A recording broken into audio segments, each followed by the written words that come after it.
In previous episodes of our Anxiety is Fear-Based series, we talked about anxiety being fear-based and why we can overcome anxiety by overcoming our fears.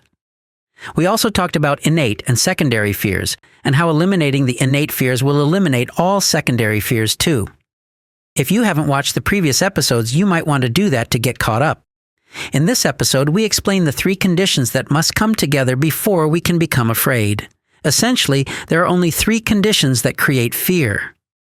In chapters 6 and 29 in the recovery support area, we explain these 3 conditions as: number 1, when we believe something can cause physical, psychological, emotional, or spiritual pain, suffering, hardship, or unpleasantness.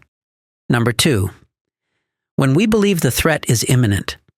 Number 3, when we believe we don't have the resources or ability to protect ourselves from the threat or cope with the consequences caused by the threat.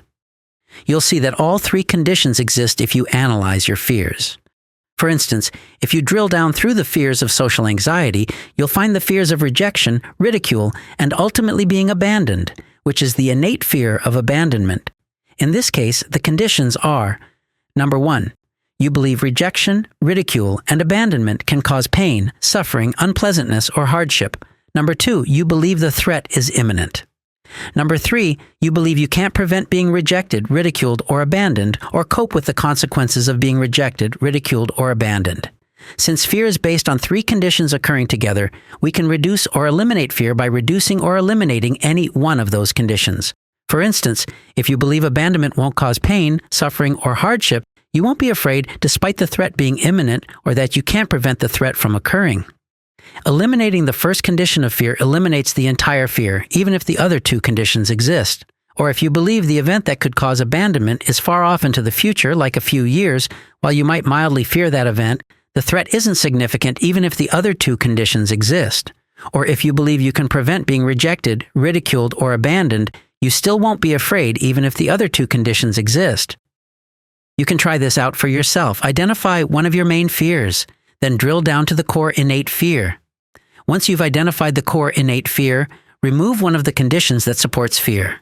For instance, would you still feel afraid if you weren't afraid of the innate fear? Or if the threat is several years away, would you still be as afraid? Or if you could prevent the core fear from occurring, or if it didn't matter if the core threat occurred, would you still be afraid? Have you noticed your fear lessened when addressing any of the 3 conditions that create fear? If you've done this correctly, you should have. Understanding our fears and the 3 conditions that drive them gives us the power to overcome them and, ultimately, all our anxieties. The more deeply we overcome our fears, the more profound the relief from fear and anxiety. Recovery support members can learn more about this in chapters 6, 14, 15, and 29. In the next video in this series, we provide examples of how this knowledge can be applied to overcome 2 common fears, the fear of fear and the strong feelings of anxiety. Until next time, God bless.